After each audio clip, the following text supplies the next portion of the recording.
All right, folks, we're here back for episode 2, Masters of the Universe, Revelations, Nigerian Demetrius, and I'm here to say I was right. What? Again, this is our episode 2, full-blown spoiler. So, again, watch the episode, watch the previous review in the previous episode, and then jump to this one. Don't want to spoil anything, but yeah. So, first off, when I was watching the first episode, I did not want to check the voice acting crew because I kind of wanted to see what characters would be in this, and I made this mistake in Invincible, looking at that, which I think is the best voice acting cast of all time. There's a ton of people on that, and I started looking at this one. I was just like, now I had to hurry up and get off because I was curious about who was voicing somebody in this episode. But to my point about being right, I said that Teela's journey from being exiled is, I think, going to be the focus.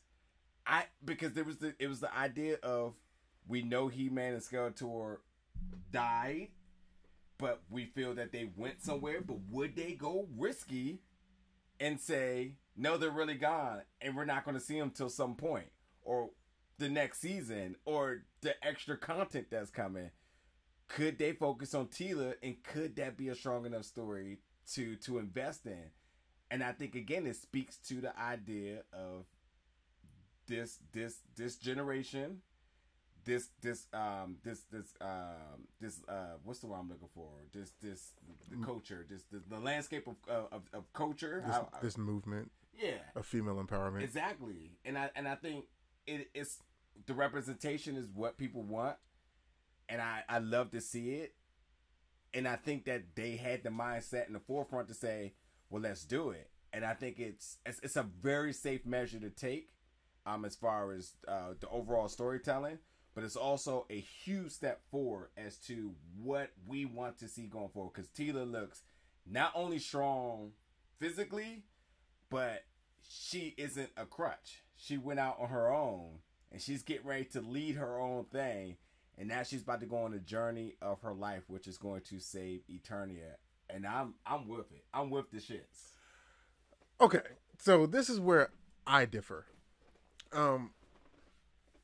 We never really got any true emotional backstory on Adam. Mm-hmm. Even the history of where He-Man comes from, except for in the 2003 TV series, that's not canon to this.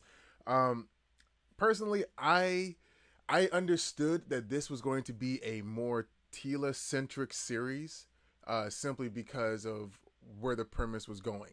Okay, they removed the big, the people you knew mostly about, which you really didn't, which was He-Man and Skeletor, the principals. Yeah, they removed them, and then someone had to step up. And in this episode, they made it so abundantly clear that Teela was the chosen one. She was the one to take care of Eternia in Adam's absence. That's cool. I personally would want to dive into where He-Man and Skeletor went, and I'm pretty sure that's going to come at some point. Right. But for it to be fully centered on Teela, okay, I'll go where the story takes me, but it's not something that I'm geeking for, because it's just. Well, I think it's safe to just bring the property back, to focus on He-Man and Skeletor and whatever journey it may go on, but I also think at any given point that as soon as you insert that back into the story, it's overly accepted. But I mean, this thing, we've done this before with She-Ra. We've had a female protagonist that has taken center stage, and we've followed her journey to finding out who she is in the various search situations, mm-hmm. where she felt like she was lied to, where she had to, it's not a new story. It's not a new story. So my question is, why tell that story in this property when you could be telling a different story? Mm-hmm. And it'd be just as compelling. Yeah. So that's where I'm at. Cool. We're following Teela. Yeah. She's gonna do what she's gonna do to get the sword together. Yeah. Cool. But I'm just thinking it could have been a cool ass, if my mind takes me in the way that I would take it, whereas if we were to travel to, let's say, an astral plane where magic has gone to, and He-Man is mainly made up of just magic, and Adam has been tied to that entity for so long that he's partially magic himself, they got whisked away. And Skeletor is in the same type of purgatory because he's a magical person, you know, he's imbued with magic or whatever. If we were to find ourselves on a story of discovering who they are, having not just battles with each other, but with themselves, to see exactly who they are, the deconstruction of these characters, that would be the first time something like that has been done in animated form. I still don't think that it's off the table. I think it's a huge possibility. But I think you do that, then all the other characters are off the table because you're fair. no longer in Eternia. And again, that's why I think that even if you told that story as your 5th episode for this, you're automatically like, oh, season 2, part 2, whatever you want to call it, season 1 is about to go apeshit. Okay, you know? And I think this is a safe maneuver because She-Ra has done really successful. DreamWorks is just like, you know, there's all the money into it, and I think that you have to kind of look over and say, okay, that worked. Let's do that, and not only just that in not only in this world we're living in now, but in this room right now, we know that merchandise sells. Spaceballs, merchandising. So, but all the magic, if you wasn't able to put this into context, all the magic is gone in Eternia, and I'm very still intrigued about more of the theories about the Power Sword being 2 swords, because I kind of want to know how much theory or how much fan-based theory is out there is actually into this, but I really am intrigued because I never heard that, but I am intrigued that the sword, when the ultimate sacrifice happened, the sword goes back into their respective place, and now Teela has to go get them, the MacGuffins, and bring them back together and forge it with the little bit of magic left in the orb, which now we see people from Snake Mountain and Grayskull working together in order to get it done. And now Teela has the ultimate test, and we've seen Teela prove herself to be worthy. I mean, we already knew she was worthy from episode 1, but we don't really know how much time has passed. But Teela and her partner, what was it? Andra, mercenaries out here, you know, with shoulders boulders, jacked. Woo! Went to do a job, got paid triple the money, ended up got offered to do another job, which led her back to the place she didn't want to go. What's interesting about this is now we see an Eternia not based on magic but based on technology. I don't think that is going to be a factor going forward, but I think it did just kind of give a mindset and the state of the climate, which is what I was going to say earlier about what Eternia is. Magic is gone, but not magic just being gone isn't just the absence of magic, but it also means that Eternia will die because it doesn't have his heartbeat. And Sorceress slightly sacrificing herself as well in order to say, like, this is what we got to do. So now, again, Teela is really being put to the ultimate test. Now, something else that we kind of said in the first episode is that we feel very confident that they're going to start focusing on the emotions of things. And Teela, who you're very much right, going on sort of the same trajectory as She-Ra, but you know, they talked about her relationship with Prince Adam, and that was the ultimate ticking factor for her in order to do this. Delivered by Cringer of all people, of all entities. Yeah. I was like, oh man, he came with the soft voices. Like, don't you think that you know his heart? Yeah. I was like, and then what they do? Focus on that animal's eyes. Yep. I told you. And like, storytelling. It's interesting because, and maybe this is the good balance, because there was dialogue in the beginning of this episode that we were just kind of like, what? Because it was a flashback. It was a flashback to the cheesy 80s. Yeah. Well, okay. Well, I'm with you. That's what it was alluding to. I'm with you. Yep. So, yeah, maybe that's the way how you can balance out the emotional tone. And I don't think anybody will have a problem with them actually exploring these characters' psychology.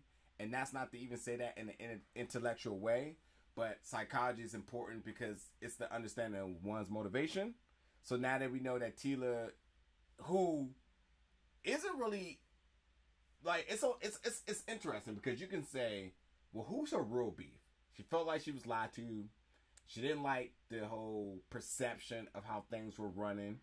So she said, I'm going to do it my way. I'm tired of magic and all this other hoopla. But the establishment. The establishment. She's like, fuck the establishment. The hierarchy and all of right, that. because she didn't have a problem saying, well, we need to go get Duncan. Thank you. That's exactly what I'm bringing up. And that's what I'm saying. It's still not super transparent. It's like she didn't like how things were going, but we should be open for reform. Yeah. And then where does her motivation go from this now? Because she comes back and she saves everything, and she comes back with the sword. Mm-hmm. Then like, let's do something different, because this all magic based life is bullshit, and all the technology based life is bullshit too. Because Triclops tried to, how you gonna have a religion based out of technology? Like that's just. And he had the cult following, right? I mean, that makes just as much sense as Christianity, but we're not gonna go there. These were the Waco, Texas people down there. No bullshit. That was crazy. My man I thought dude sacrificed himself for the cause in front of his daughter. Then his daughter does like the whole she was already in it. Yeah, like she was already in it. She was like, "You late to the party, pops." Yeah. Something a remark I made to you when we was watching is that it's interesting that they took a step off the ledge in regards to the violence. When he when Teela when Andra killed or at least supposedly killed Trapclaw, right? Trapjaw, excuse me. Yeah. So yeah, I'm just wondering again, because I think it's going to be a reoccurring theme of like, who is this series for? I think it's safe to say I'm pretty confident about what we said the last episode, but when you kind of come off the ledge a little bit with the violence, and it's like, well, it's because we want the kids to be able to watch it. We don't want them to even get the idea of what that was. You know what I mean? Because that was not even foreshadowed. That was almost like terrible editing in a movie. It's like, wait, you forgot about something there, you know? But obviously this was with intent, it seems like.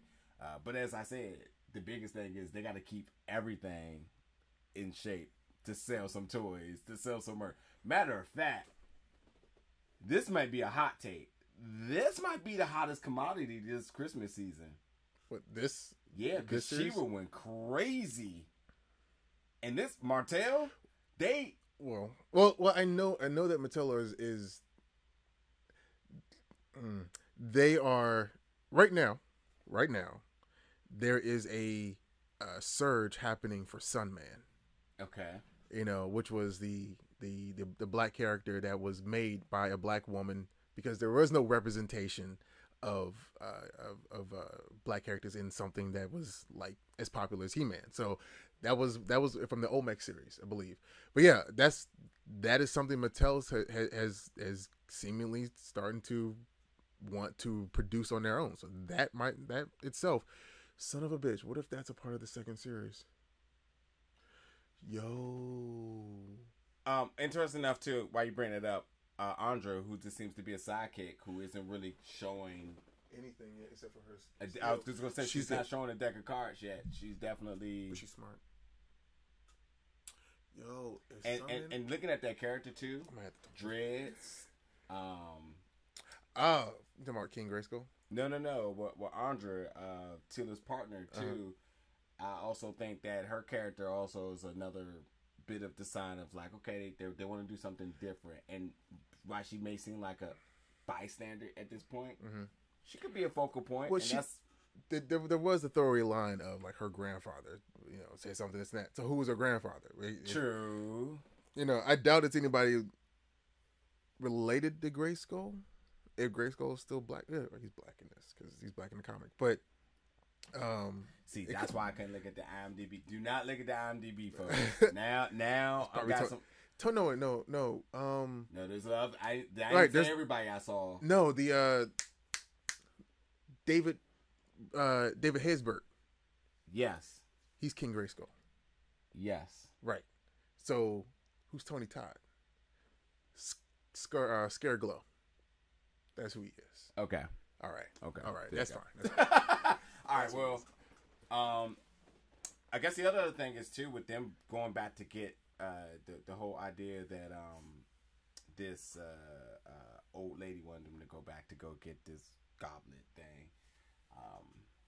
This was a little bit of the mysterious motivation luring to get Teela to do the job. Is there anything more to think about that besides the whole idea of like, we want you to get something from my old friend, my old friend. I don't know. That was just a bunch of subterfuge just to move the story along. Yep. That's all that was. Yep. I'm not going to sit here and spend too much time on, why they put Teela and her friend Andra in that whole ruse in order to rope them in. I mean, that's all it was. It was just this. Okay. Let's move on to the next one. All right. Well, that'll do it for this episode. We'll definitely jump in the comments. Let us know your thoughts about this episode, your theories. I think theories is really important for the comments this time. And then, obviously, jump over to our review for episode 3 right after this one.